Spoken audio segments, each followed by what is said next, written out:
EMI board were rather like the BBC. They were very straight-laced, and the stuff I was doing was a bit shocking to them. You know, when I started doing comedy, they thought, well, this isn't going to sell.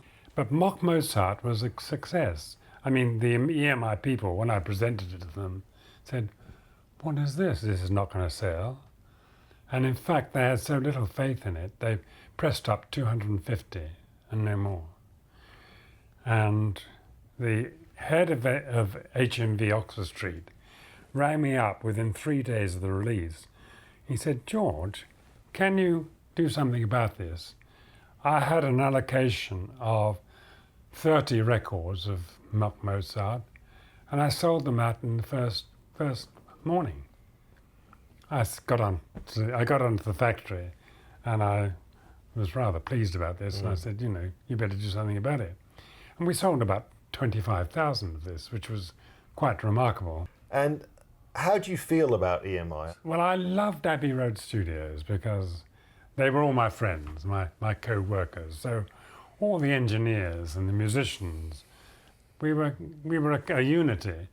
EMI outside that was Hayes and the factory and the board, who knew nothing about what we were doing. You know, we had a time where the whole board of EMI, after one of our meetings, came to Abbey Road Studios to find out what it was that went on. And you had all these directors and non-exec directors wandering around saying, well, tell us about this. And of course, I, being young Martin, was given the job of escorting them round.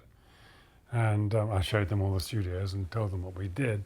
And one bloke said, look, Martin, I want to get something from you because I'm puzzled by this. I said, yes. He said, well, last year we issued 600, as a group, we issued 660 singles. Yes, I said, that's about right. He said, and only 25 of them made the charts. Yes. He said, and those 25 were responsible for 90% of our profits. Yes, I said, that sounds reasonable. He said, why did you make the other 635? And I was floored. I thought, well, what a stupid thing to say. But this was a man who earned about 100 times more than I did.